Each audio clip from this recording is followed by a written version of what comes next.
Icône, pour vous servir. Bienvenue sur ma chaîne. Vous rêvez de vivre une vraie chasse au trésor? Vous rêvez de faire une découverte légendaire? Saviez-vous qu'il reste encore bon nombre de trésors en France qui n'ont pas été retrouvés, mais dont l'histoire nous a laissé des indices? Si vous ne savez pas quoi faire pour vos prochaines vacances, cherchez-les, en voici quelques-uns. Générique.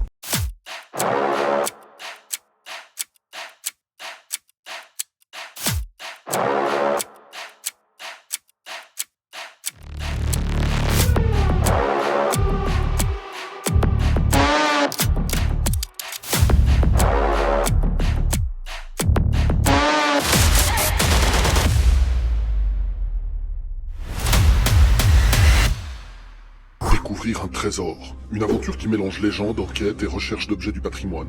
Dans cette vidéo, je vais vous mettre sur la piste de plusieurs trésors encore cachés qui ne demandent qu'à être découverts, et dont l'histoire peut être stupéfiante.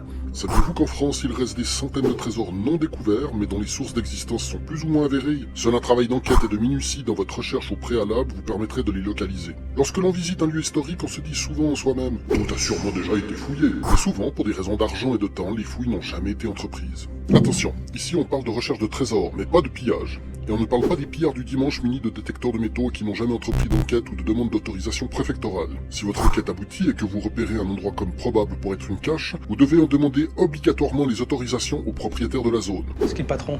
C'est moi. Si c'est un terrain privé, vous devrez en convenir avec le propriétaire et aussi avec la préfecture. Si découverte il y a, vous devrez partager le butin moitié-moitié avec cette même personne.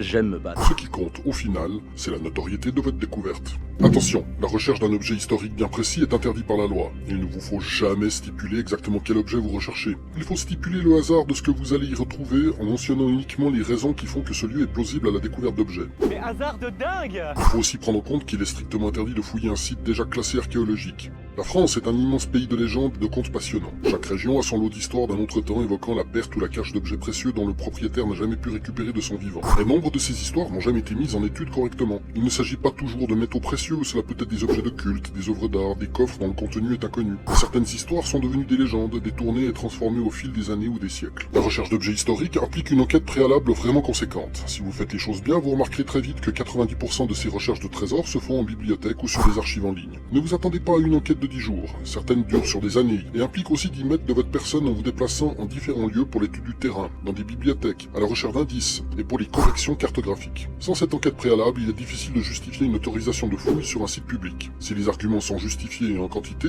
les sources fiables, il ne reste qu'à votre mairie d'en décider si oui ou non il est nécessaire de lancer les recherches. Bien, passons en revue quelques-uns de ces trésors recherchés. La fortune du cardinal Duprat. Le cardinal Antoine Duprat était un proche de François Ier, vivait au château de Nantouillet dans le village du même nom, aujourd'hui à proximité de Roissy. On raconte que ce cardinal lui souhaitait toute sa vie de devenir pape. Sa fortune de 400 000 écus, équivalent quand même à 20 500 000 € aujourd'hui, aurait dû servir à acheter les votes des autres cardinaux. Comme quoi, cela fait bien longtemps que l'argent sous table existe. Et François Ier lui en aurait empêché. La fortune du cardinal serait toujours en train de dormir dans son fief à Nantouillet, qui, selon la légende, aurait été stockée dans un tonneau dans un des souterrains du château.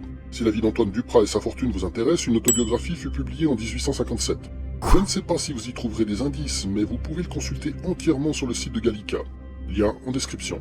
Néanmoins, il semblerait que de légères fouilles eurent été déjà faites, et sans succès. Je doute que cet argent fût oublié si facilement. À son époque, cette fortune aurait sûrement servi à d'autres fins. Pourriez-vous oublier une fortune de 20 millions d'euros dans votre cave? Le tableau de Saint-Fargeau. Le château de Saint-Fargeau se trouve situé entre Orléans et Auxerre. Une histoire raconte qu'il abriterait caché quelque part un tableau de Louis David représentant le député Louis-Michel Le Pelletier sur son lit de mort. Ce tableau fut exposé au début du 19e siècle aux Tuileries. Puis, en 1826, Louis David le vend à la fille du député, appelée Suzanne, qui loge alors au château. Et c'est entre ses mains à elle que le tableau disparut. Son père était un fervent révolutionnaire et elle plutôt une royaliste convaincue. Aurait-elle détruit le tableau par honte des idées de son père? Il semblerait que non. Selon les dires récents d'un des descendants de la famille, ce tableau pourrait être caché dans un mur du château de Saint-Fargeau. Petite anecdote, ce descendant n'est rien de moins que l'écrivain Jean d'Ormesson, récemment décédé. Si vous comptez enquêter, je vous conseille de vous fournir d'un scanner pour sonder toutes les parois sans que cela soit trop invasif pour la bâtisse. Les lingots d'or des républicains espagnols. Argelès-sur-Mer se situe à une vingtaine de kilomètres au sud-est de Perpignan. C'est une petite ville côtière avec sa plage bondée de vacanciers en été. C'est quoi vos prénoms? En 1939, lors de la défaite des Républicains d'Espagne face au général Franco, une partie de la réserve d'or de la Banque d'Espagne aurait dû être évacuée vers le Mexique, un pays allié. Il a un malaise, le peignoir? Il semblerait qu'un des camions transporteurs fût détourné et son chargement enterré sur la plage d'Argelès-sur-Mer. Les historiens, peut-être pour des raisons de protection, affirment que la totalité serait arrivée à bon port, mais certains indices sont troublants, comme ce ratissage systématique de la plage en 1939, ou encore cet autre ratissage avec un bulldozer une nuit de 1953. Il semblerait qu'il y ait maintes versions de cette histoire, mais sur le fond, elle serait véridique sur le fait des transports de camions dont un se serait égaré. Une large enquête mérite d'être menée sur cette histoire. Le trésor de Mazan. À 60 km à l'ouest de Valence se trouve une ancienne abbaye cistercienne, située dans le village de Mazan-l'Abbaye. À la Révolution, les moines auraient caché dans la forêt proche une cloche remplie de pièces d'or. Il semblerait que la cache de ce trésor se repère en regardant tout droit à travers l'œil de bœuf de l'église. Mais celle-ci est en ruine. Ça peut compliquer les choses si on prend en considération cet indice. Néanmoins, une enquête faite dans les années 70 par M. Jean-Marc Gardès stipule que ce trésor serait au pied d'un arbre, à 1 km de l'abbaye, près d'une étrange borne. Un arbre. Un arbre! Si je regarde sur Street View, on constate que ce sera vraiment pas facile de déterminer l'endroit exact avec si peu d'informations. Mais il y a encore une tonne d'indices que je n'ai pas pris en compte. Si vous habitez pas loin, menez votre enquête. Cela mérite d'être éclairci. La dot des Vierges de Verdun. En 1792, en pleine Révolution, les Prussiens ont conquis la ville de Verdun, et les trois sœurs Vatrin, filles d'un ancien officier du même nom, cachent in extremis leur dot de 10 000 livres dans 12 cachettes à travers la ville de Verdun. Et ceci, juste avant d'être arrêtée et exécutée pour s'être trop rapprochée des soldats prussiens. Anne Vatrin serait à l'origine l'instigatrice des caches de ce trésor. Selon le site de convertisseur de monnaie ancienne, les 10 000 livres vaudraient aujourd'hui un peu plus de 170 000 euros. La ville de Verdun, ayant vécu de nombreux remous guerriers dans son histoire, je n'imagine pas trop que personne n'ait retrouvé ne serait-ce qu'une part de cette dot. Mais sait-on jamais? Le trésor des Chartreux. Avant 1789, à Villeneuve-les-Avignon, plus exactement au nord de la ville d'Avignon, chez les moines chartreux se trouvait un trésor de 120 pièces d'or et 935 pièces d'argent. Les révolutionnaires chargés de confisquer les fortunes ne trouvèrent plus rien en arrivant chez eux. Le site est devenu aujourd'hui un centre culturel. Je doute qu'il soit facile d'y faire des fouilles. Mais on ne sait jamais. Pour ma part, j'estime peu probable qu'il y soit resté quelque chose. Il est facile de faire courir la rumeur d'un trésor local pour détourner des pistes qui cacheraient une fuite de cette fortune. Je reparlerai de ce principe plus loin dans cette vidéo en mentionnant un autre exemple. Les bijoux perdus de Marie-Antoinette. La citadelle de Montmédy, située à la frontière belge et à proximité du Luxembourg, aurait dû accueillir Marie-Antoinette en fuite lors de la Révolution, mais le carrosse se fit rattraper à Varennes. La suite de son histoire, on la connaît. En revanche, le coiffeur de Marie-Antoinette, Léonard Autier, serait parti en éclaireur à la citadelle. Apprenant que la reine fut arrêtée, il aurait craint pour sa vie et se serait donc débarrassé des bijoux à Montmédy. Peut-être dans les souterrains de la citadelle, le puits central ayant déjà fait plusieurs fois l'objet de fouilles infructueuses, et il semblerait que rien n'ait été mis officiellement par écrit ou transmis à un tiers, car tout s'est fait dans la précipitation des événements de la Révolution. Il semblerait aussi que ces bijoux, s'ils ne sont pas dans les souterrains de la citadelle, aient été transmis à l'abbaye d'Orval, en Belgique. À vous de mener une enquête si le cœur vous en dit. Personnellement, me mettant à la place du coiffeur, je ne me vois pas de jeter les bijoux directement dans un puits, même parfaitement emballés. C'était un peu la patate chaude du moment. Je vois plutôt ces bijoux dans un coffret enterré. Il faut effectivement enquêter sérieusement sur cette affaire pour obtenir une liste des versions et des probabilités des événements. Le trésor des nazis de l'Hérault. Le château de Belle-Île du docteur Emmanuel Laurence à Agde, à côté de Narbonne, aurait été réquisitionné pendant la Deuxième Guerre par les nazis. Ce docteur collectionnait des statues antiques. Les Allemands décident de se les approprier et lors de la défaite, lorsqu'ils sont en fuite, ils décident d'immerger une partie de ce butin. Le docteur décède au même moment, et les héritiers ne remarquent pas directement des pièces manquantes. En 1964, deux plongeurs tombent par hasard sur une statue grecque au fond de l'Hérault, datant du IIIe siècle avant Jean-Christophe. Et récemment, en 2001, deux statues en bronze ont été retrouvées dans la zone. Il semblerait que d'autres pièces attendent patiemment d'être découvertes. Cette enquête devrait être assez compliquée vu qu'il ne reste quasiment pas de traces écrites de cette histoire. Mais selon les gens du coin, il est certain qu'il en reste. Je suis d'avis que seule une enquête sur le site et dans les archives de la région peuvent réduire les probabilités. Intéressé? Le château est visitable uniquement en ligne. Lien en description. Les dollars perdus du Petit-Queville.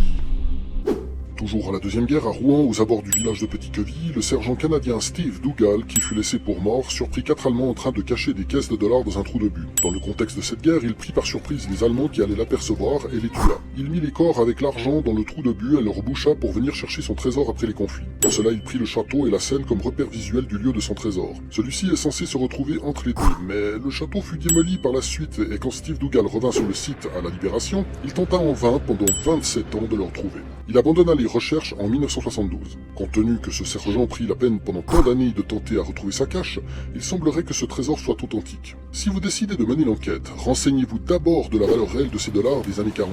Peut-être ne sont-ils plus échangés. Peut-être qu'au nettoyage de la région, après la guerre, ceux-ci ont-ils déjà été retrouvés et changés discrètement. Peut-être le saura-t-on un jour. Le trésor de l'hôtel de Longueville à Paris. François-Michel Le Tellier, marquis de Louvois, à la fin du XVIIe siècle, aurait dissimulé dans les souterrains de son hôtel de Longueville à Paris un important trésor représentant la dette de sa fille. Désolé mesdames, encore une époque où votre considération personnelle n'était qu'à peine plus importante qu'une simple valeur d'argent. Sa fille justement ne se maria jamais. Cet hôtel était adossé au Louvre et fut détruit en 1833 sans qu'aucun argent ne soit retrouvé. D'après certains experts que je n'ai pu identifier, les souterrains seraient encore là. Ouais, à mon avis le trésor est parti depuis très longtemps, on ne laisse pas dormir de l'argent surtout quand on sent venir la fin, en essayant en tout point de le faire suivre dans la famille. Je suis douteux de cette histoire, mais qui sait, il est important de toujours se mettre à la place des personnes impliquées à l'époque des récits, et de connaître un maximum de leur histoire personnelle et relationnelle. Ouais, c'est pas faux. Ainsi que sur les derniers événements imprévus impliquant les objets recherchés. C'est très important. Vous pourriez très vite diriger vers la vérité et ainsi faire la différence entre légende ou véracité. Le trésor des Templiers de Charentais. Eh oui, encore un trésor de Templiers. Celui-là, j'ai hésité de le mettre dans cette vidéo pour la bonne et simple raison que ces multitudes d'histoires de trésors des Templiers deviennent principalement des arguments de visite touristique sur de nombreux sites en France. Et pour le peu que celles-ci seraient éventuellement véridiques, ces histoires sont souvent reprises de bouche à oreille depuis des siècles, avant d'être couchées sur papier à des époques bien ultérieures aux événements décrits. Je suis très frileux quant à la véracité des histoires concernant les Templiers. Sans accès direct à leurs contes d'époque et authentiques, ainsi qu'à des écrits provenant de leurs mains, je reste dubitatif. Néanmoins, les Templiers font partie de l'histoire de France. Je me dois donc de mettre en avant au moins une histoire ayant fait un peu parler d'eux. Or donc, en 1307, le grand maître de cet ordre aurait confié le trésor ainsi que des documents à son neveu pour les cacher au château de Charentais. Le château fut démoli et reconstruit à 2 reprises, et rien ne fut retrouvé. Et moi, rien ne m'étonne. Comme je le disais plus tôt dans cette vidéo, mettez-vous à la place des protagonistes de l'époque, au moment où les Templiers furent déclarés coupables et recherchés. Il était facile pour le roi Philippe IV le Bel d'ordonner l'arrestation de tous les Templiers et de faire courir la rumeur de trésors encore cachés. En effet, si le roi s'accapare discrètement de la fortune des Templiers et qu'il faisait courir la rumeur que cet or des Templiers n'avait jamais été découvert, ce trésor était alors physiquement blanchi et venait s'ajouter discrètement à la fortune des dirigeants impliqués de l'époque, menant ainsi le reste du peuple dans de fausses directions. Il faut des fois réfléchir aux mentalités de cette période et ainsi se remettre à leur place. Prenez-le comme une sorte de jeu de rôle et imaginez ce que feraient ces gens, un peu comme une sorte de mentalisme. Il est certain que nombre de ces moines disparurent sans laisser de traces, changeant de nom et de visage, prenant avec eux leur fortune amassée et se faisant passer pour des commerçants, et refaisant leur vie à d'autres endroits dans d'autres pays limitrophes par exemple. Les trésors du lac Saint-Andéol. Oui, les trésors. À 120 km au nord de Montpellier, le lac de Saint-Andéol cacherait dans son fond de nombreux trésors accumulés sur des millénaires. Et là, il faudra faire appel plutôt à des plongeurs aguerris, car ce lac a une profondeur de 30 mètres, et pendant des siècles, les autochtones avaient pour habitude d'y adorer le dieu des eaux. Et pour ce faire, ils y jetaient de la monnaie, des bijoux et différentes autres offrandes. Et ceci, jusqu'au 19e siècle. Ce lac s'est formé dans les restes d'un volcan très ancien. Saint Grégoire de Tours en parle déjà au 6e siècle en ces termes. Depuis un temps immémorial se réunissaient sur les rives chaque année le 2e dimanche de juillet entre 4000 et 5000 personnes pour adorer le dieu des eaux, se baigner, festoyer et jeter dans le lac des denrées comestibles, de la fourme, des toisons de moutons, des pièces de cuivre, d'argent et d'or. Au 3e siècle, Saint-Andéol vint sur le lieu pour tenter de faire arrêter ces pratiques hérétiques. Il fit alors construire à 1,5 km du lac la chapelle dédiée à Saint-Hilaire de Poitiers dont il ne reste que des ruines. Saint-Andéol donna son nom au lac. Quand il n'y a pas de gêne, il n'y a pas de plaisir. Il semblerait que les rites païens d'offrande durèrent jusqu'en l'année 1867, date à laquelle un gendarme fut tué lors d'un affrontement sur le site. Cet endroit intéresse depuis des siècles les chercheurs de trésors. Même Louis XIV tenta de l'assécher, sans succès. Jamais personne n'a tenté d'y plonger ou d'y envoyer ne serait-ce qu'un robot muni d'un détecteur de métaux. Et oui, il faut savoir que les dépôts séculaires d'alluvions et autres ont sûrement dû enterrer sous de très grosses couches les offrandes de ces rites séculaires. Avant de plonger dans le lac, il serait aussi intéressant d'en fouiller les abords. On ne sait jamais. Voilà, j'espère que ces récits vous auront donné envie de partir à la recherche d'artefacts et d'objets historiques qui ne demandent qu'à être retrouvés. Néanmoins, il faut toujours essayer de prime abord de vérifier la véracité de l'histoire de base, puis de vérifier les indices sur site qui permettraient de localiser l'endroit. D'indice en indice, vous pourriez vous rapprocher de la vérité et ainsi savoir avec plus ou moins de certitude les endroits à fouiller. Mais n'oubliez pas de respecter vos ancêtres et votre histoire, je le répète. Ne pillez pas. C'est punissable d'une peine de prison et de très fortes amendes. Agissez dans les règles et ne salissez pas votre réputation. Vous en tirerez de meilleurs bénéfices et vous respecterez l'histoire de vos origines et de vos ancêtres. Cette vidéo est terminée, je vous remercie de l'avoir suivie. Abonnez-vous, mon pote algorithme aime beaucoup ça. Likez et activez les notifications pour être mis au courant des nouveautés sur ma chaîne. Ciao. Quoi? Il est où le U? Quel U? Le U. Où ça le U? Rassure-moi la balle, tu sais lire. Ouais? Alors il est où le U de l'ambulance? Tête de nœud! Il y a un U dans ambulance? Quoi? Attends, redis, voir. Ambulance?